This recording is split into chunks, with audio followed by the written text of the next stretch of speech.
Eu só advirto desde logo que a minha posição não é assim tão espirituosa. Bem menos, bem menos. Tem uma anedota que dá para contar, né? Tem vários militares ocupando posições chaves do governo. Há quem fale que tem uma ala militar. O ministro Heleno não gosta dessa afirmação. Eu também acho que não tem uma ala militar, né? Não existe um grupinho militar que se reúne e decide todas as coisas. Mas, de fato, existem vários militares no governo. Não vejo nenhum problema nisso. É um governo que foi eleito, os militares são convidados pela aptidão técnica, estão lá fazendo o seu trabalho. Não existe nenhuma questão, é como chamar um engenheiro, é como chamar um advogado, é como chamar um médico. O fato de ser militar, evidentemente, não tem nada desabonador, muito pelo contrário. Mas gera umas situações peculiares, porque eles têm os códigos de comunicação, né? Em particular, não raramente, vem lá, foi da infantaria, daí encontra na hora de ir embora, ou na hora de alô, selva, a selva. E o que é da artilharia vem lá e fala, aço, aço. Coitado de mim, civil, eu fico sem saber o que dizer. Estou até hoje pensando o que eu vou falar lá no ministério, no começo, juiz. Caneta? Não dá, não.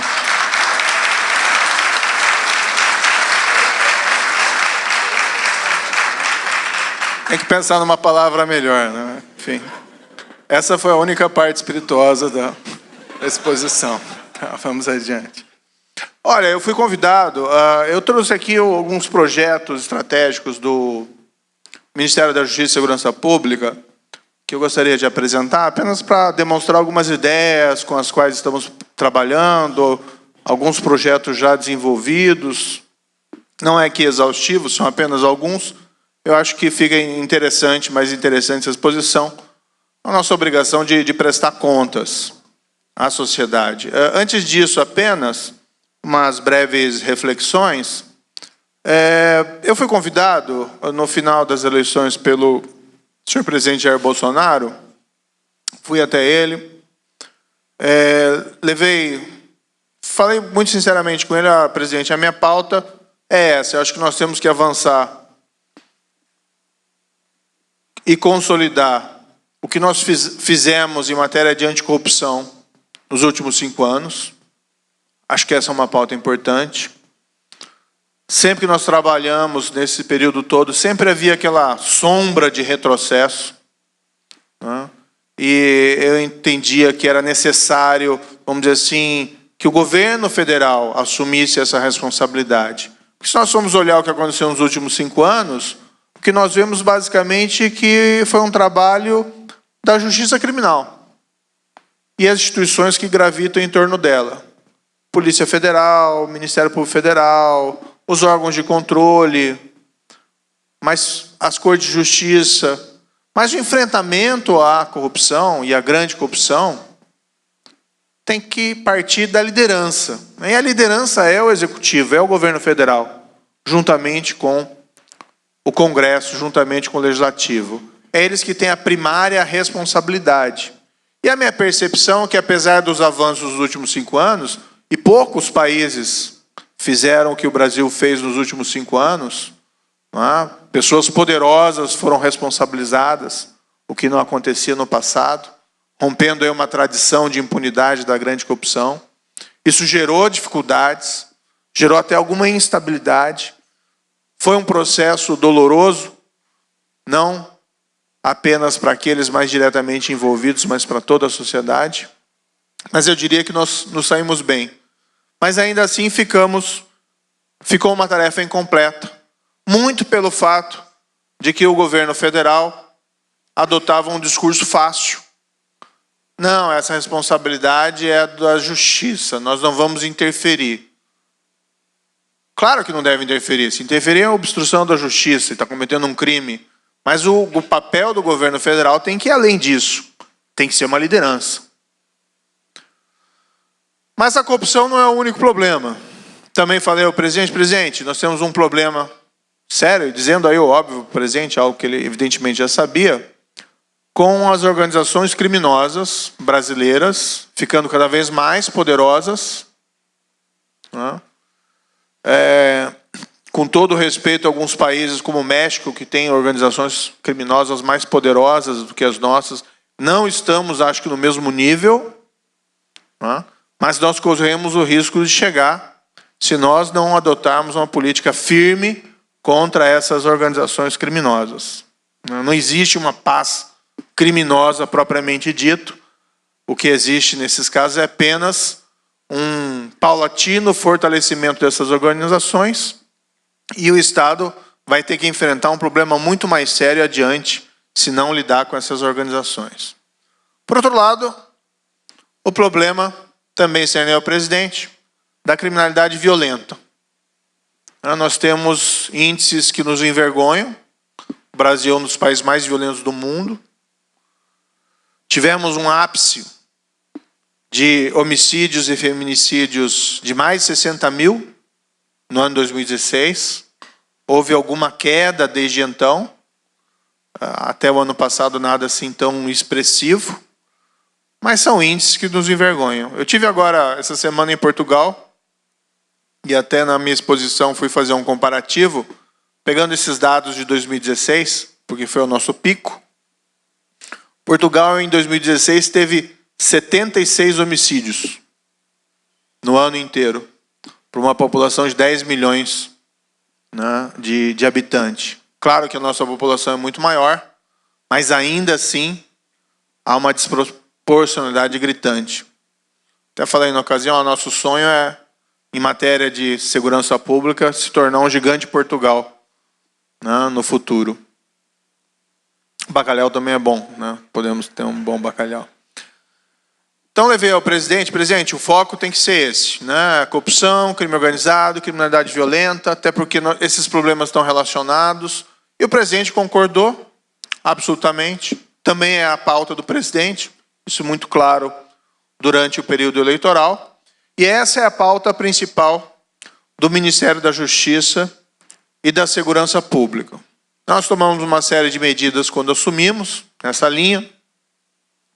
Nós entendemos que nós precisamos unir os nossos recursos para enfrentar esses desafios.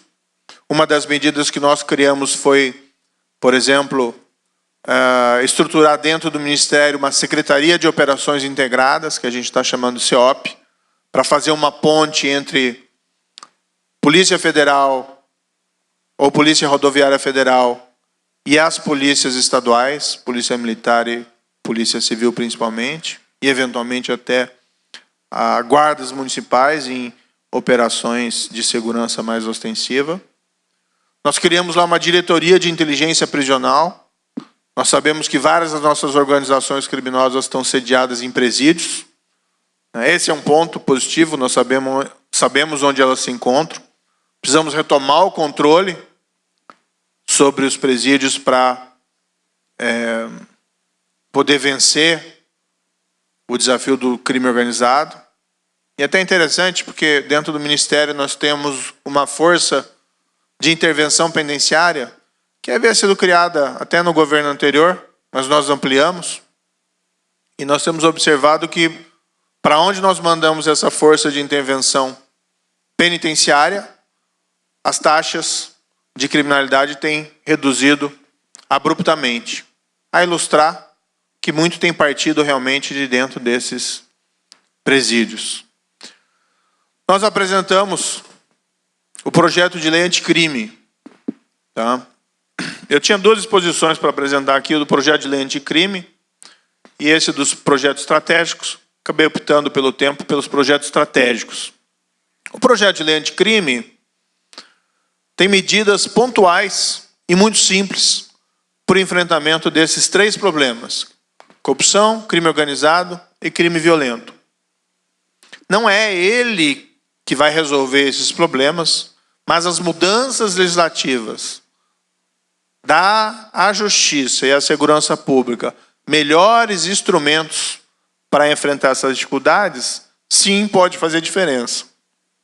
E nós entendemos que a preparação desse projeto e a apresentação dele em um prazo bastante curto ao Congresso, nós apresentamos isso em fevereiro, também era uma forma relevante de sinalizar a posição do Ministério da Justiça e da Segurança Pública, além do próprio governo, em relação a esses problemas. É aquela expressão em inglês, né? Eu gosto de utilizar o equivalente no Brasil, às vezes não tem o mesmo teor, do what you stand for. Então, por exemplo, nós colocamos lá a regulação mais clara na legislação ordinária da execução penal da condenação em segunda instância, que é um tema que tem sido debatido aí, no mínimo, desde 2016, pelo menos, de uma forma mais intensa aqui no Brasil, que é basicamente aquela ideia, aquela percepção que o brasileiro já percebeu, o processo, as cortes de justiça têm que funcionar. Não pode ter um processo que nunca chegue ao fim. Senão não adianta nada você ter penas severas ou investigações eficientes, se no final o processo não termina e não se extraem, então, as consequências da infração da lei. Isso é válido tanto para o cível como para o crime. Mas no crime é ainda mais traumático, porque quem comete um crime tem que ter uma consequência. Se não tem a consequência, o que nós temos é um enfraquecimento do império da lei. Talvez isso ilustre, né, um pouco por como nós chegamos nessa situação de corrupção disseminada, mas não só isso, de epidemia de homicídios. Apesar desse tema ser objeto de debate intenso, e alguns entenderem que essa discussão tem que ser feita na justiça, ao contrário, que nós colocamos, não, o governo tem que ser a liderança. E nós colocamos no nosso projeto. Porque nós defendemos a medida, nós acreditamos na medida, e nós não temos medo de dizê-lo. E pedir ao Congresso que seja um parceiro nessa liderança de mudança.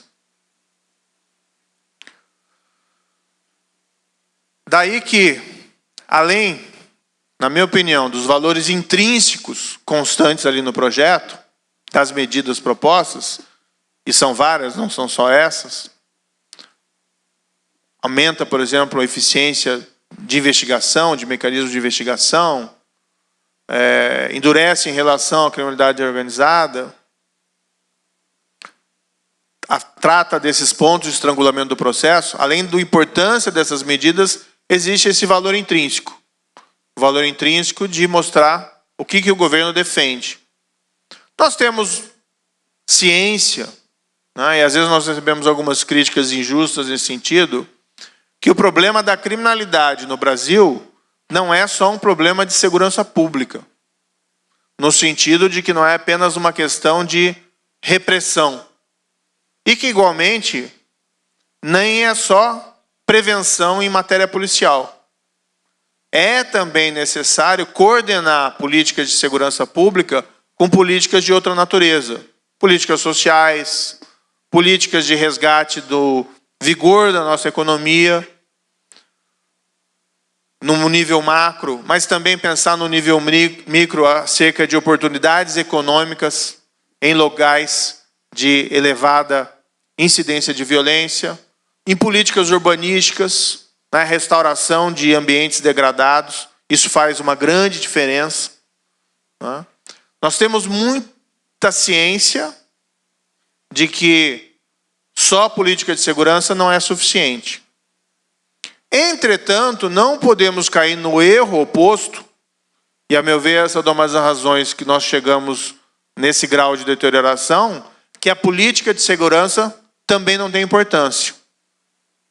Ao contrário, é preciso agir em várias frentes, e embora seja importante nós restaurarmos áreas urbanas degradadas, pensarmos no aspecto social e no aspecto econômico, também é relevante tirar o criminoso perigoso de circulação.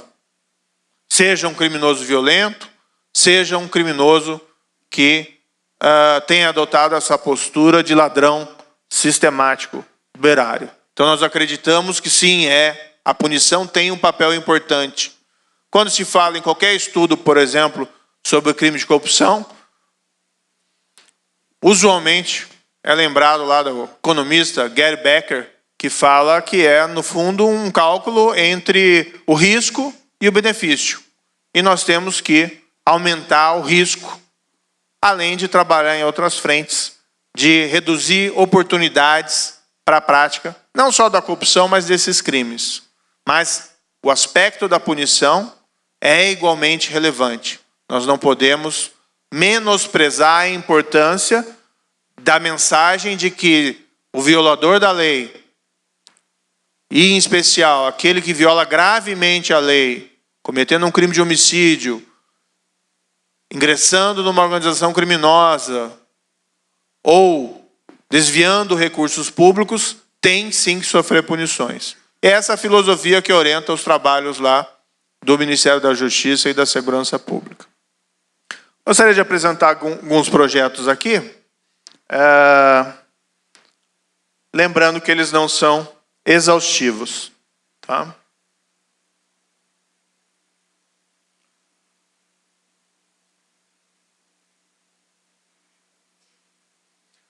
Aqui é uma medida que já foi finalizada e bastante simples. Um dos nossos primários objetivos foi revitalizar as equipes de investigação envolvidas na apuração desses crimes de corrupção, especialmente no âmbito da Lava Jato. Tá? Tinha havido um esvaziamento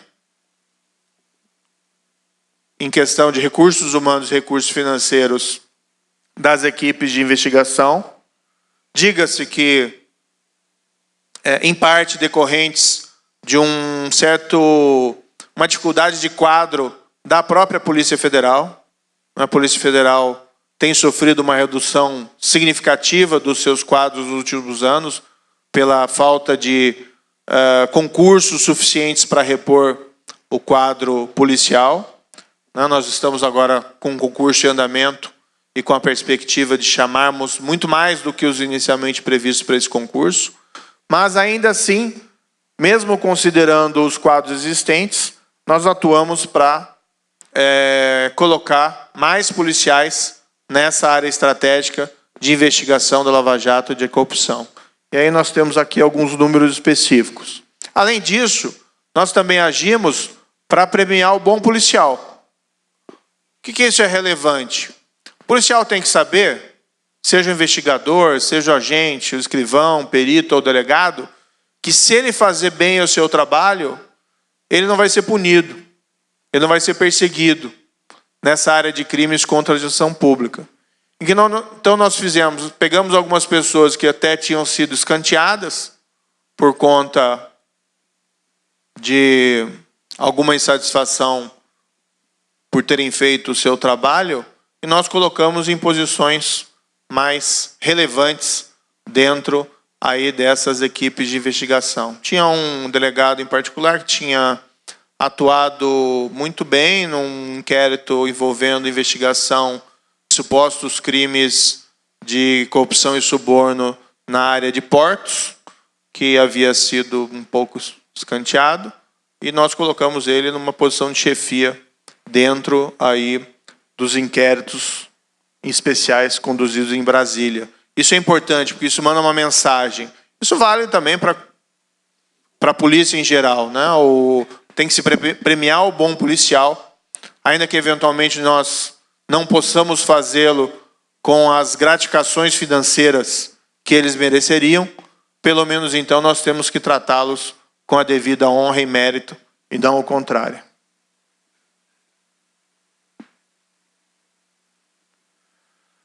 Aqui são só alguns dados de operações policiais, né?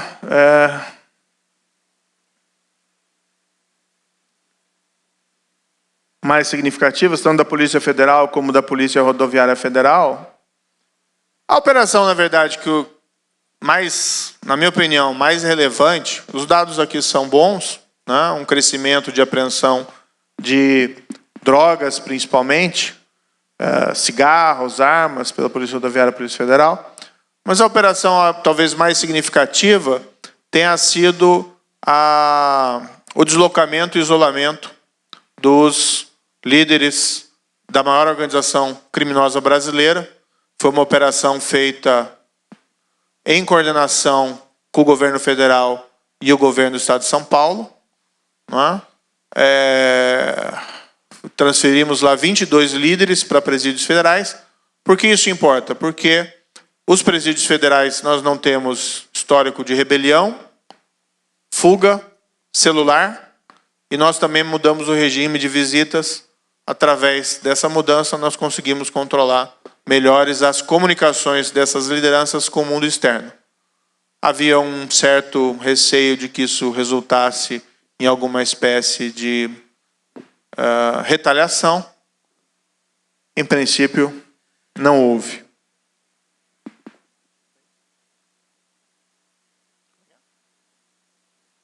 Ah, tá bom.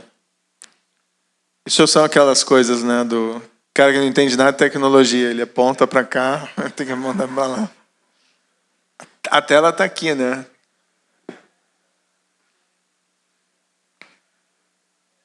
Algo que funciona, que nós queremos desenvolver um projeto piloto, é a integração.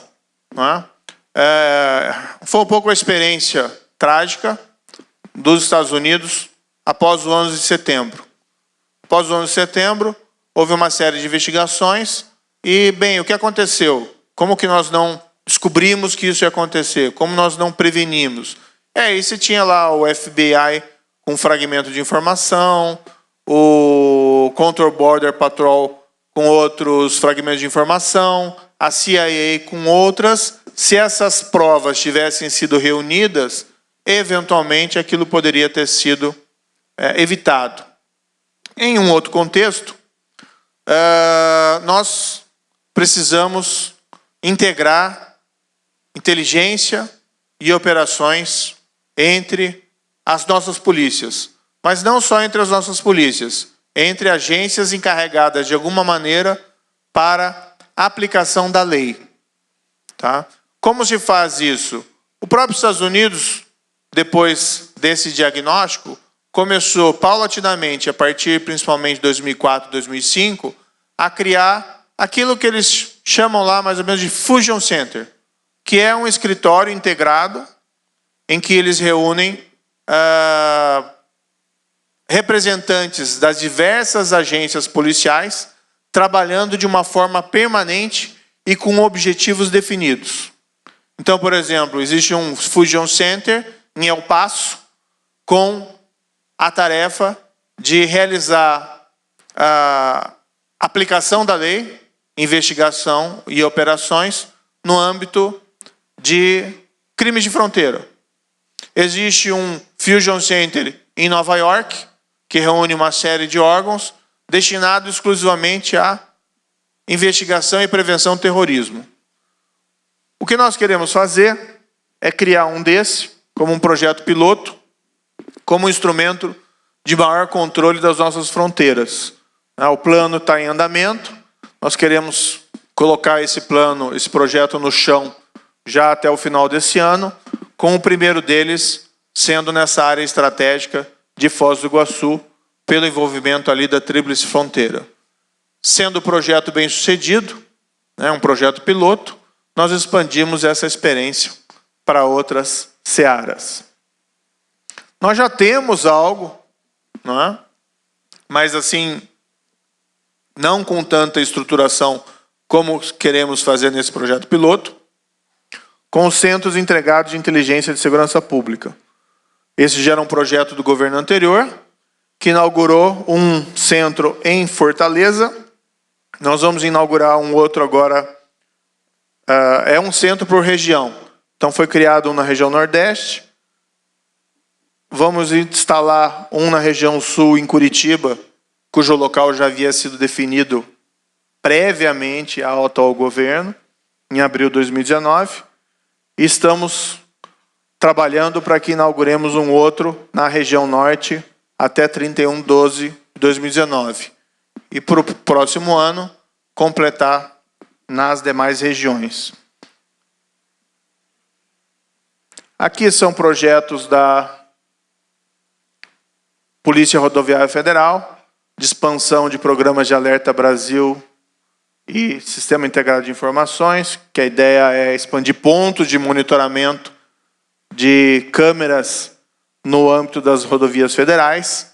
Isso serve não só para apanhar motoristas ousados demais, mas é uma importante ferramenta de inteligência para fins de controle de transporte de contrabando, drogas, armas, enfim. Aqui eu tenho que passar um pouco rápido, né? Só uns resultados aqui muito rapidamente. Operação Carnaval, né? Esse é um dado importante. Caiu 19% do número de vítimas fatais nesse carnaval, graças a uma atuação intensa da Polícia Rodoviária Federal. Agora, no Semana Santa, muito embora pelo noticiário se pareça que o número é grande, e ainda é grande, de acidentes, mas igualmente houve uma queda. Foge-me aqui o percentual específico, graças à intensificação do trabalho da Polícia Rodoviária Federal. Esse é um projeto também em andamento, que houve sempre uma crítica de que a União Federal não se envolve muito diretamente com a violência urbana local. E a crítica é procedente. Muito embora o foco, pelo menos das polícias federais, seja da Polícia Federal, seja da Rodoviária Federal, não seja exatamente esse. Mas nós queremos mudar e fazer mais para os municípios. Estamos criando um projeto piloto, que também vamos estar em execução no segundo semestre, escolhendo 5 municípios em cada região do país, com elevados índices de crimes, e o fator aqui considerado foi o homicídio. E a ideia é mais ou menos fazer uma espécie de contrato de gestão de segurança local, no qual União, Estado e o município em questão assinam uma espécie de convênio. Eu prefiro o termo contrato, juridicamente não é melhor, mas é mais sonoro, no qual as unidades da federação se comprometem com ações específicas para a redução da criminalidade naquele local escolhido, naquele município escolhido.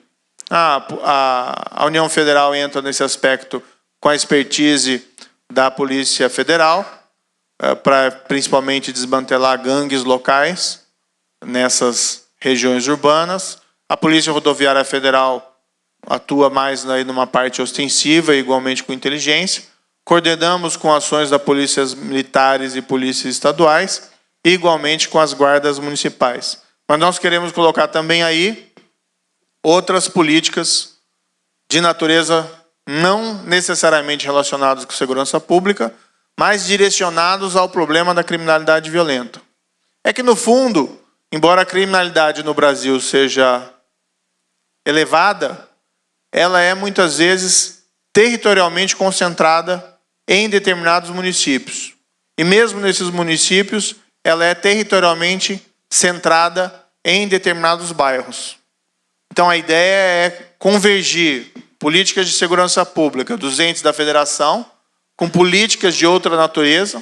Essa é uma ação transversal dentro lá do Ministério. Nós vamos ter o Ministério da Educação, nós vamos ter o Ministério da Saúde, todos eles focalizando trabalhos, né? Não só esses 2 ministérios, mas outros, políticas que já existem, mas focalizando essas políticas também com o objetivo de reduzir a criminalidade violenta naqueles locais de maior incidência.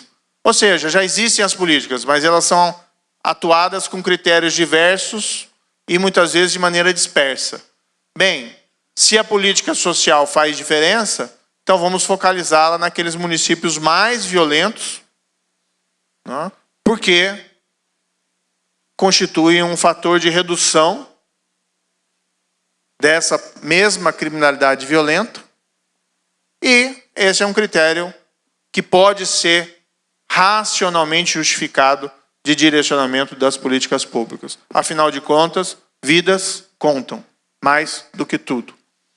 Esse é o nosso projeto. São 5 municípios, não são grandes cidades, é um projeto piloto. Nós precisamos pegar expertise.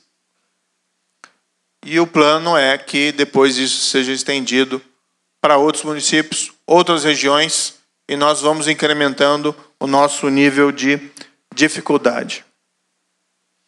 Aqui apenas a título de informação relevante, o Sinesp, que é o Sistema de Informação da Segurança Pública. Nós não tínhamos estatísticas confiáveis no âmbito da segurança pública.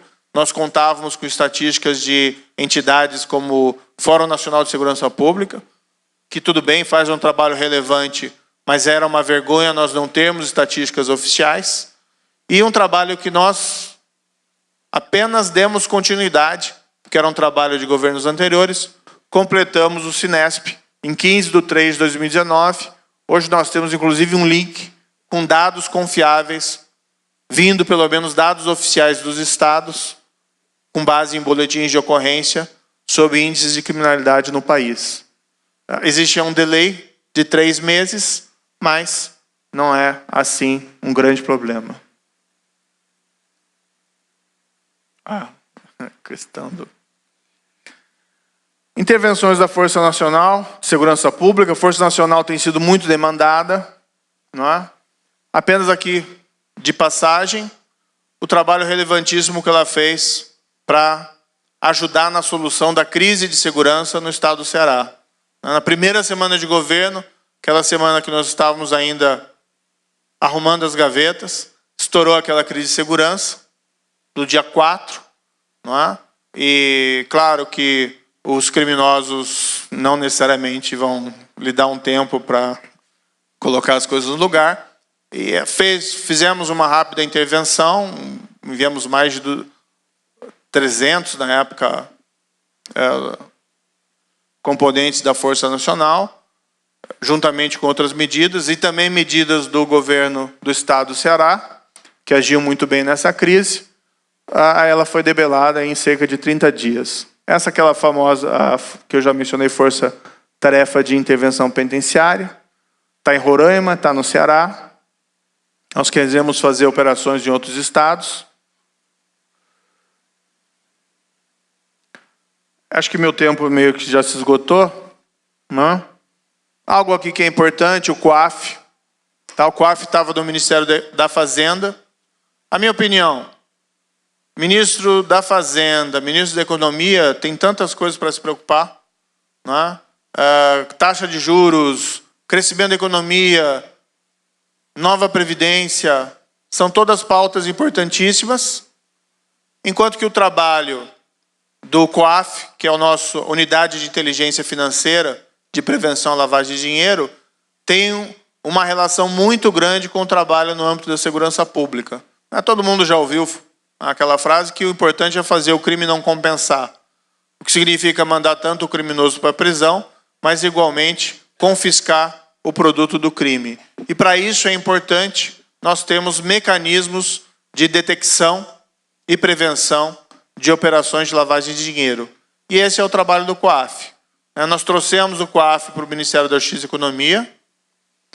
Não sou tão ambicioso assim, não foi eu que pedi, ele me foi oferecido, eu aceitei. Veio, nós ampliamos o quadro, de servidores. Nós ampliamos o quadro de servidores. Cargos que tinham efetivos preenchidos eram 31, e nós estamos com a perspectiva de aumentar para 64, isso apenas na redistribuição de cargos dentro do Ministério, não com a criação de cargos novos. Ou seja, nosso objetivo é melhorar o COAF. Bem, último projeto que vou mencionar aqui, pulando vários, e mais uma vez dizendo que não é exaustivo, é o Banco Nacional de Perfis Genéticos. Nós temos uma taxa de resolução de crimes de homicídio e feminicídio muito baixa no país. O que é o Banco Nacional de Perfil Genético?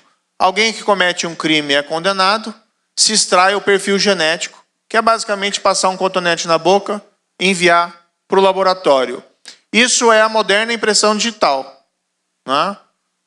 como a impressão digital revolucionou a investigação criminal a partir do final do século XIX, também a utilização do DNA como prova passou a ter uma importância muito grande já no final do século passado. Tá? O que isso significa? Que a pessoa que teve aquele perfil genético extraído, por ter sido condenado por um crime, se essa pessoa se envolveu em outros crimes, ou se no futuro ela se envolver em outros crimes, qualquer vestígio corpóreo que deixe no local do crime e que seja coletado, vai poder levar a uma identificação positiva, num percentual de quase 100%, de que aquela pessoa esteve no local do crime e, por consequente, é o provável autor. Não só dos condenados, mas igualmente de vestígios corpóreos que sejam encontrados no local do crime ou investigados que tenham o material coletado por ordem judicial. Nós temos um banco, foi criado em 2012. Não investimos no banco. Nós temos hoje mais ou menos 30 mil perfis genéticos colhidos, quando o potencial de coleta seria muito maior, mesmo pela legislação atual. Para os senhores e senhoras terem uma ideia, Reino Unido tem 6 milhões, Estados Unidos tem quase 13 milhões. O potencial para a elucidação de crimes é muito amplo, não só para esses crimes de sangue, mas até para outros crimes, normalmente que envolvem questão de presença física do criminoso no local. O que nós estamos fazendo na legislação, nós estamos prevendo a ampliação do rol de pessoas sujeitas à coleta e, por outro lado, nós estamos, através de medidas executivas, com um plano que até o ano de 2022 nós tenhamos 770 mil perfis genéticos colhidos, ou seja, nós tenhamos um banco nacional de perfis genéticos completo. Existem outras medidas ali ainda em planejamento, em curso.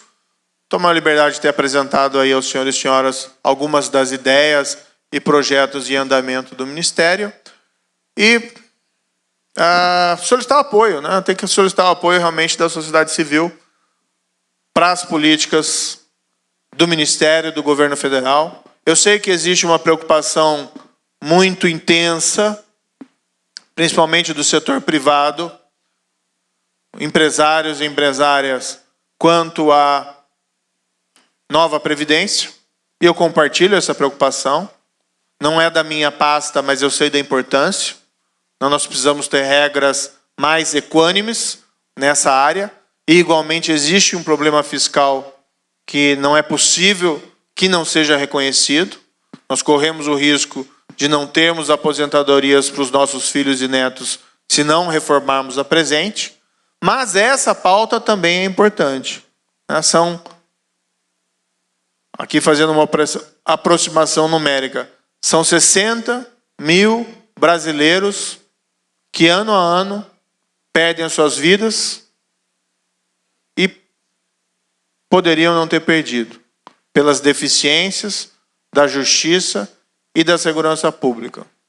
60 mil brasileiros gritando, ano a ano, vítimas dessa criminalidade que nós precisamos combater com eficácia.